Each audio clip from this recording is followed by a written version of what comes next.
Hello, welcome to Personal Finance, Gorman, 13th edition. We're going to cover Chapter 8 today, Vehicle and Other Major Financial Purchases.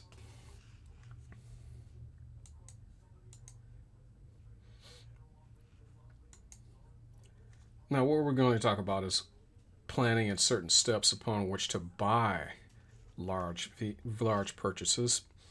Primarily a car, appliances would fall into this category as well. Homes and mortgages are in another chapter. The car is usually the second largest purchase individuals make, so this is why we're going to cover this one. And we'll go through the 7 distinct steps that are taken in order to have a large purchase. And as always, this is not a substitute for your studying. Always read the book, go over the examples provided by your instructor and the publisher. With that, let's get started. To do as soon as possible, if you're planning a big purchase, is to look at other sources for information. Don't use one, use a lot of them, at least 3.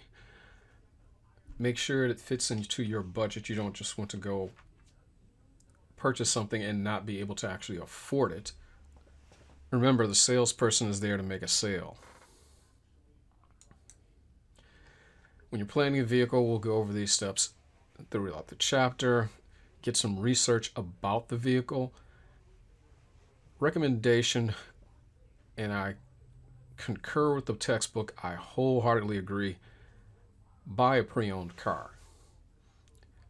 Doesn't have to be a ton of years on the vehicle.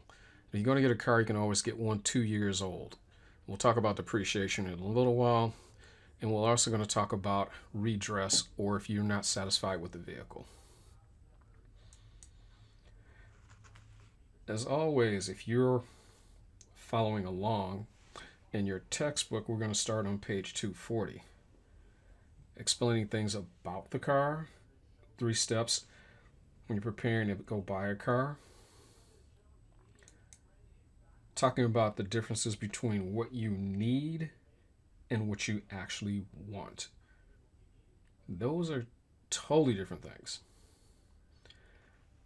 A need, food, shelter, water, food, etc., etc. A want, well, you may need a car to get to work. The type of car is more of a want.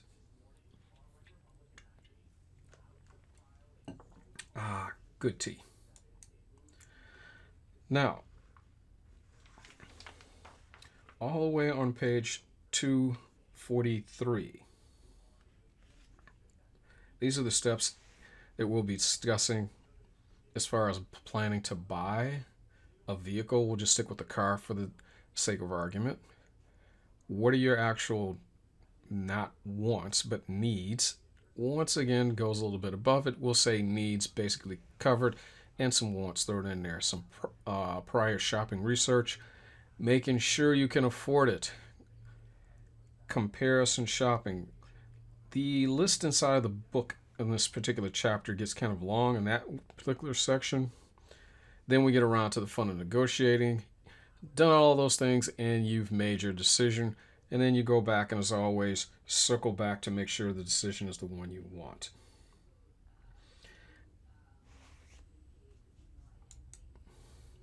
Pre-shopping research. We're on page 243.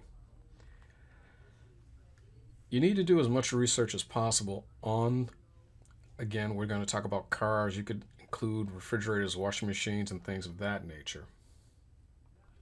You want to make sure you have an idea of what it is you're getting and some things that go with that. Now, going on to page 244. When you're purchasing a car that has something that is known as the manufacturer's suggested retail price, or the MSRP, this is what the manufacturer, the car maker, suggests you pay or charge. The dealer should charge somewhere in there. The dealer's invoice price is the difference between is what they will actually pay for the car and what the manufacturer suggests that you price the car out. We'll use smaller numbers. If the car has an invoice price of $10,000, the MSRP might be $11,500 or something of that nature. So that little difference is the wiggle room that you get depending on the circumstances. If it's a car in popular demand, you may pay a little bit more. If it's one that's been sitting on the lot for a long period of time, it might be a little closer to dealer invoice. So it's helpful to know those particular terms. Now, we've gotten around to the basic terms. What are you going to do as far as research? Well, luckily we live in an age where there's a lot of information on the web. Two very popular areas for getting information about the car: the price, the performance, the history, the reliability. One is Edmunds and the other is Kelley Blue Book. Those are kind of the industrial standards that have been around for quite some time, and they're kind of the go-to trade magazines that you would look for. Now, if you already have a vehicle, you also want to try to figure out what is it worth to trade it in. This can be very tricky. Pre-owned cars are not the same. The mileage, the care, the maintenance records, and other things, so they're not alike. Sometimes it might be better for you to actually sell the car yourself. You might get more money. Remember, when you trade a car in, the dealer's either going to A, get rid of it quickly, or they're going to keep it on their lot and then try to make a profit. They're not going to give you $12,000 and try to sell it for $13,000. They're going to try and sell it for quite a bit more. So the dealer will want, to sell you a new car, use the trade as far as the down payment. But you have to look at what the dealer might be able to sell it to you or buy it from you for, and what you might be able to sell it on your own. In this case, you go back to the research, find out what the average trade value of it is if you were to sell it. So whichever one might be greater. Again, if you're going to sell it yourself, you run through the risk of taking the time to sell it. Then you have to haggle, try to get the money, let people test drive the car, etc., etc. Most people just don't want to go through the aggravation. They'll just trade it in. Now we get into the other thing you may want to look at: what type of propulsion system you wish to have.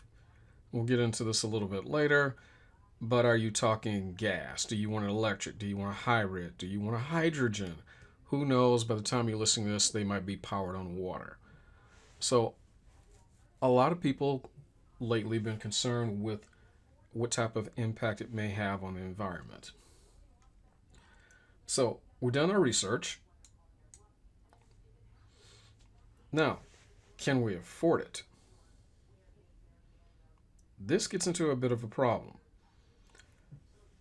The basic thing I can say from my experience with people buying cars, asking for advice, again, back to the days when I was a financial advisor, you have a problem. Everyone knows what the car payment is. The cost of owning the car is a totally different story, because most people don't think about what is it going to cost to insure the car. That is a totally different cost. What is the maintenance? You got to buy tires, oil changes, and other things. What about just normal upkeep, the car washing, how much fuel you're going to use? The bigger the car, the more fuel you're going to use as well. Most cars have the estimated miles per gallon listed on them, or you can find them online. That's something to take into account. Do you get a normal car? If you get an expensive car or a luxury car, you have to put premium gasoline in it, which is more expensive than the regular gasoline. Something else to think about. All that falls into, does it fit into your monthly budget? We discussed this in an earlier chapter. We're getting into the point of discretionary income. Can you afford it and still make sure you're paying yourself? Quick concept checked. When we're planning to buy, we have to distinguish between wants and needs. They are two different things. A sunroof is a want. It isn't a need. Make sure you do some research, looking at a couple of places, and then figure out your actual budget, including insurance, estimated gas use per the year, maintenance, and all those other fun filled things. Again, bigger vehicles need bigger tires, they cost more. Now, let's go do some comparison shopping. This is where the list gets long because there are a lot of things to compare and think about. We're going to start on 247 and kind of go for the next 10 to 12 pages in the textbook, and the bulk of the slides are going to cover the rest of this. Now, when we're talking about a comparison of the vehicle, what are we thinking about? As we already discussed, gas, electric, diesel. Do you want a sedan? Do you want a coupe, better known as a two-door? Anyone ever watches any of the car performance shows that are popular in England? Do you want a sedan? Do you want a saloon? A truck is called a lorry. What do you want to buy? Do you need 4 seats? Do you need 7? Convertible, hardtop, so forth and so on. Those are all important considerations. Strictly from an advice standpoint, I would say keep it simple and buy assets. We've all been brainwashed to believe that the car is important and it makes us feel nice and you have to show off who you are with the car. I get it all. I'm sympathetic to it. However, if you were thinking logically and clearly, you'd look at your actual needs, get kind of the basic things, a few items to make yourself feel a little better, but avoid the convertible and, the expensive fast car, which is going to do nothing but get you into trouble. You notice that second point, avoid the impulse buy. The flashy car is great, but it's going to cost you more. So, with that said, let's assume that you're looking at this logically, you're getting the car, you're not going to do anything outrageous. Safety. How many airbags do you need? A lot of things to consider. We'll talk about a few extra later on. What type of features do you want? Collision control, automatic braking, etc., etc. There's a long list we'll get to in a little later. You see the government website, safercar.com. You may want to be concerned with the crash safety rating on the car. Not that you hope to get into an accident, but if it ever happens, what is your likelihood of survival? Not a good thing to think about, but a real thing to think about. And if you look in your textbook, page 249, there are important things to think about when we're talking about safety. The vehicle size and weight for collision, automatic braking system, V2V crash system, extra airbag, stability control, blind spot monitoring, backup cameras, lane departure warning, pothole detections, recalls. How many recalls has the car had? A lot of recalls indicates it's not a very well built car and it's probably not safe as a result of that. So it's a decent little list with about a dozen or so items in your textbook. But that recall is probably one of the more important ones. Comparison window shopping. This is where you just actually go out, look at the car. The sticker price on there. New cars usually within a reasonable boundary, and the dealers individually come up with something different. They'll come up with a different price based upon where that dealer is. So, what do you want to do with this window shopping? Because a car, again, is the second biggest purchase most people make, what you would like to do is sit in it. Kick the tires. This is where the expression comes from. Go window shopping on the price. Feel the leather, feel the cloth, whatever is in there. Get accustomed to it. You're going to be with this car for a long period of time. Go find out what it's about.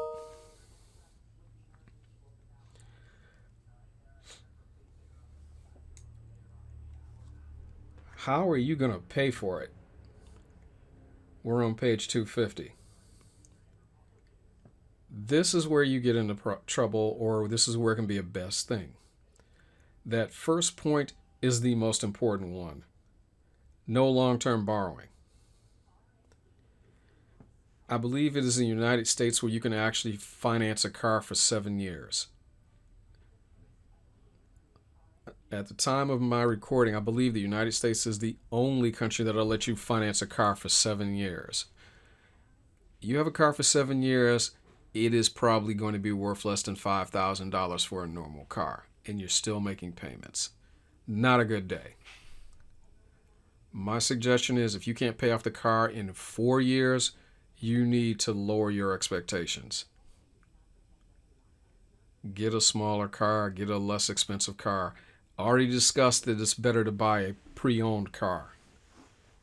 If you can't afford it for 4 years or lower, you probably need to do something else and not get that car if nothing else. Again, if your finances are small and you may not have a choice, I understand even then. It's probably not a good idea to go for 4 years. What is the interest rate? Well, in this case, now you can go do some comparison shopping. The dealer will obviously have that.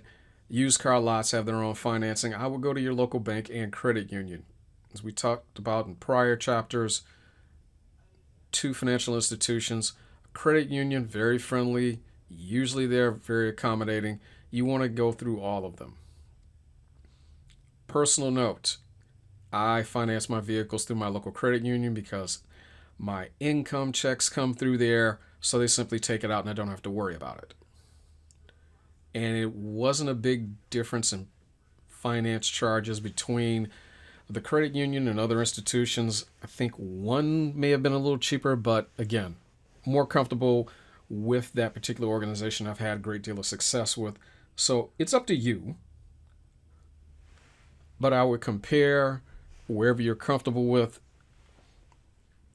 My recommendation again, this is normally the same people at the credit union. They tend to be lifers. I'd rather go there. Now, you've done all the work, figured out what the car is.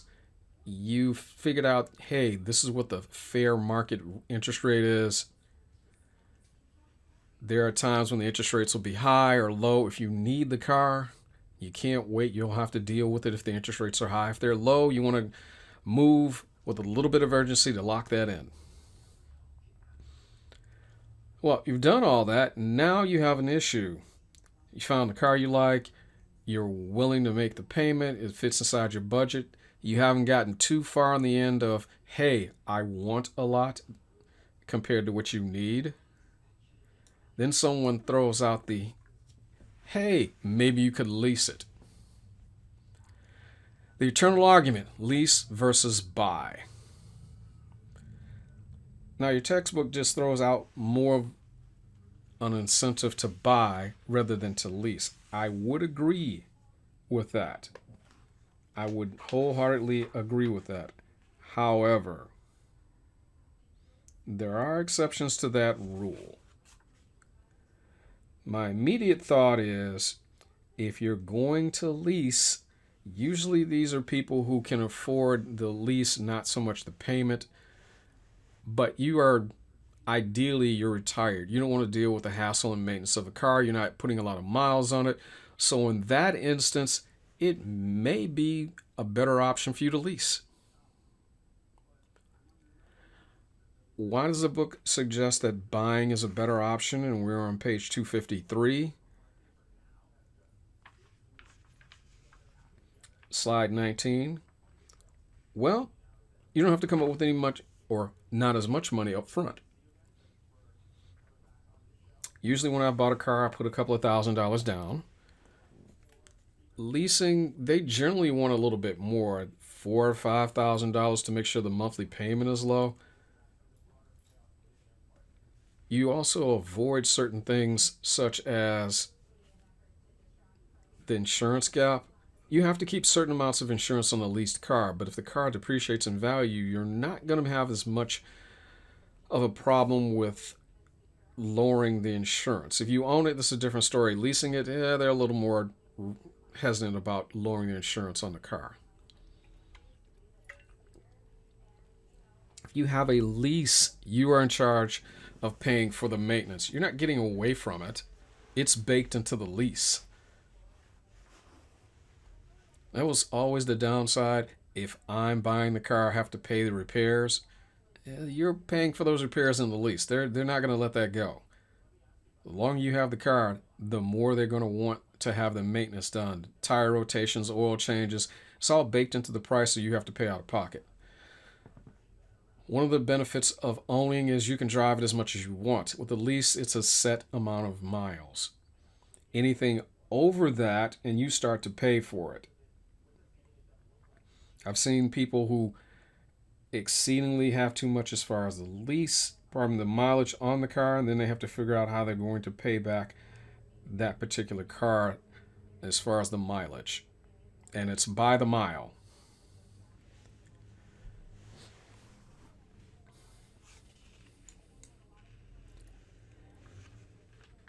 Your textbook gets into the cost of the leasing, the gross capital cost, the price of the vehicle, plus whatever the leasing, the financing, and insurance, and everything else. The capital loss reduction, the money you pay in there. The adjustment is the difference between the gross and the capital cost. In the end, you and the dealer figure out what is the residual value. Now, most of the time, it does not work in your favor. There are times when it does, and it's a rarity.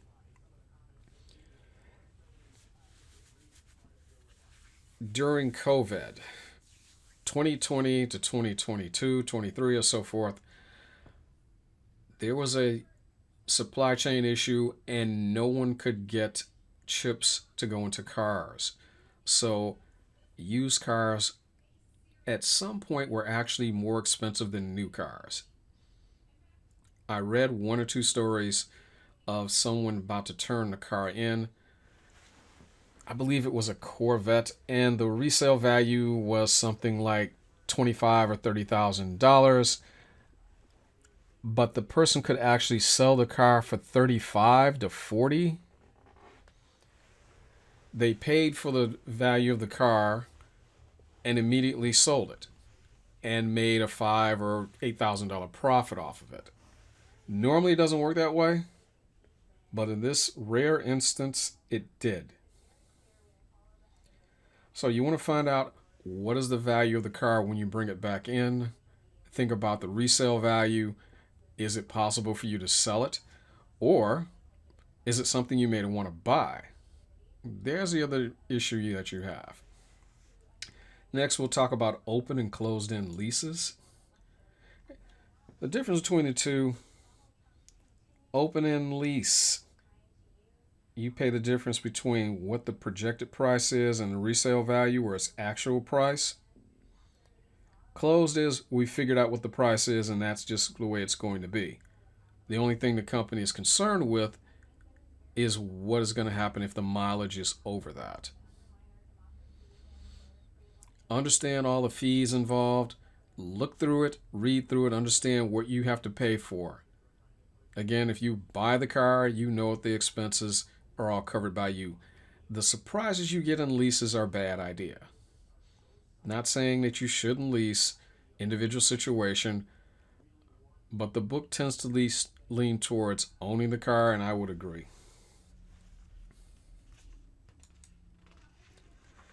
Warranties. We are on page 256, slide 22.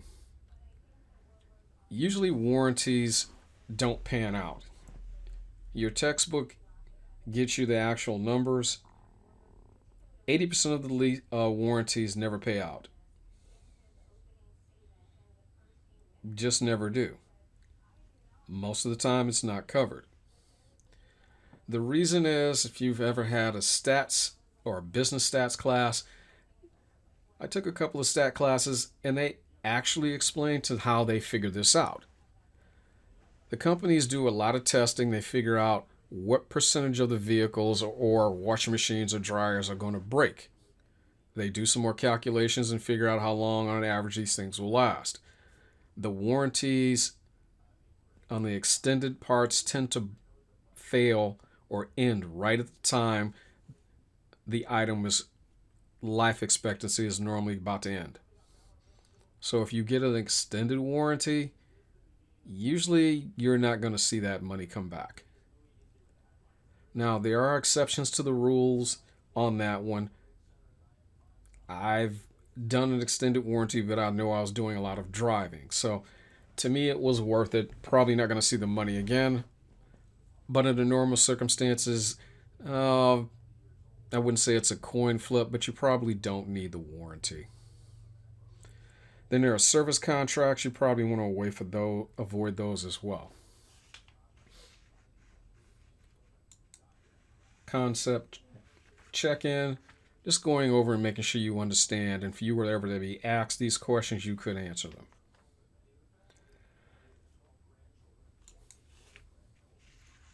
Leasing, financing, pitfalls, warranties, contracts, and the like. Now, we've done all of that, figured out the car, basically what the cost is, how much it's going to be for us, and we want to go into the last bit of this, negotiations. In major purchases, you want to get around to negotiating. In your textbooks, it talks about discovering what the dealer holdback is. This is a little leeway between the dealer and the manufacturing. Sometimes it's around 3%. Your textbook gives a lovely example of a car costing $37,000. The holdback is about 3% of that, or about $1,100. That's a little leeway that the dealer can have. If it's a slow time of the year, usually in the winter, or it's a particular vehicle that isn't selling quite as quick as the dealer had hoped, they may be willing to actually cut you a little slack and do a little horse trading, as we used to say. Used cars are unique, so you may or may not be able to get that depending on what's going on. Are interest rates low? Do they have a lot of cars on the lot? So forth and so on.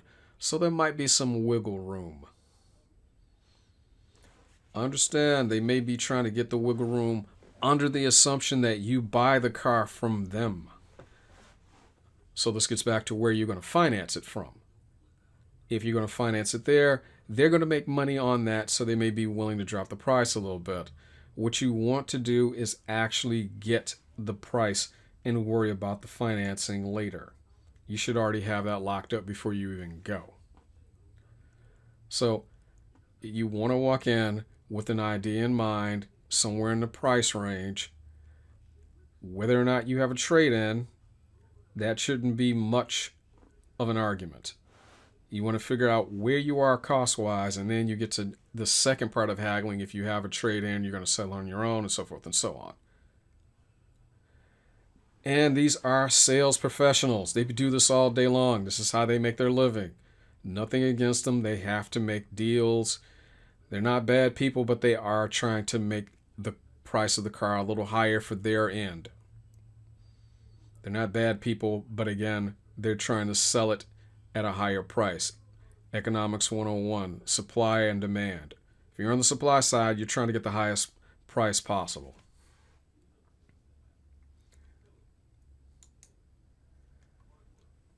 Some people hate the idea of the negotiating. They avoid it like the plague. I get it. Sometimes it's a pain.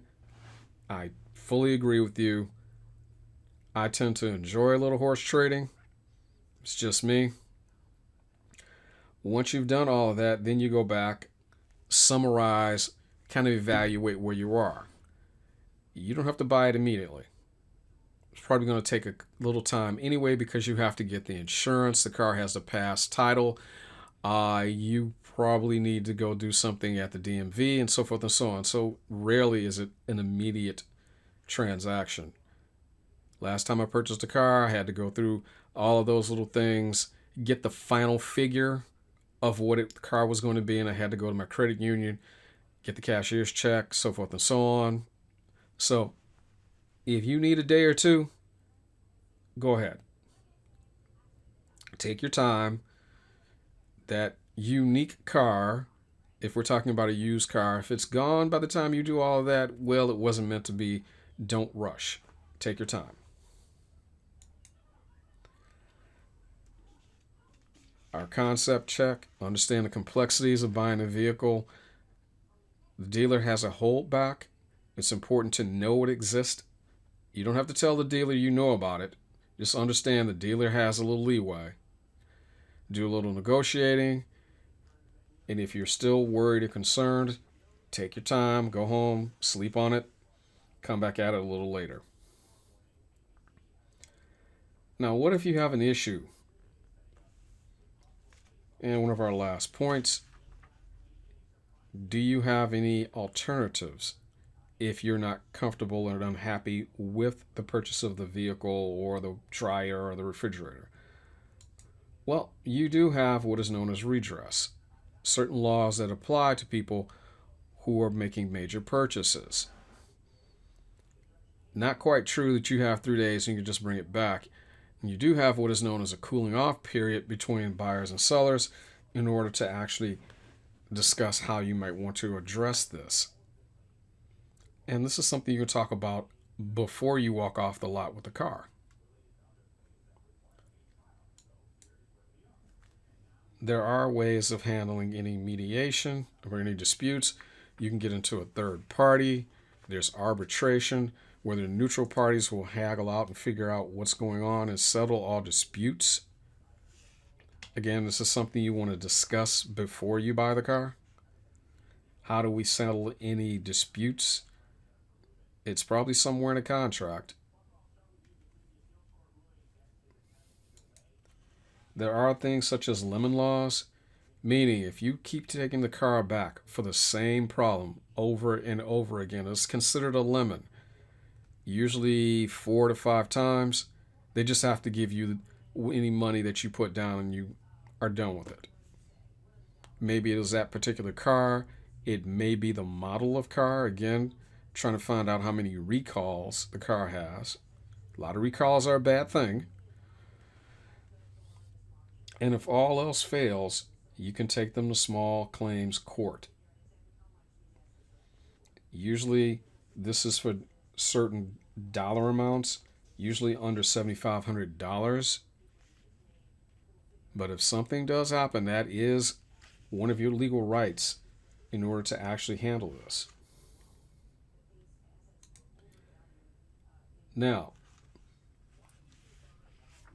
our final concept, understanding the cooling off period, distinguish between mediation and arbitration, lemon laws, and small claims court. Normally, this is where we get into the conclusions, some summaries. However, I did want to talk about, if you have time, going over the case at the end and in the last section. Never, ever tell the dealer what you can afford. This is a little bit like playing cards. You're tipping your hand. You want to be nice and give them a ballpark? Okay, that's fine. Just, hey, this is what I'm looking at.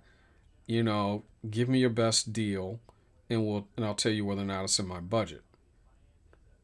Nothing against people selling cars. They're humans trying to make a living. But they may, again, they're trying to get the car for the highest amount. Your goal is to get it for the lowest amount. And if they figure, well, this person said they can afford $500, that's probably what they're going to go at. So you want to keep it within reason. Let them know, I can afford it. I've already figured out my payment. I figured out in general what the price is for the car. I have an idea. This is what I feel I can pay. What can you do?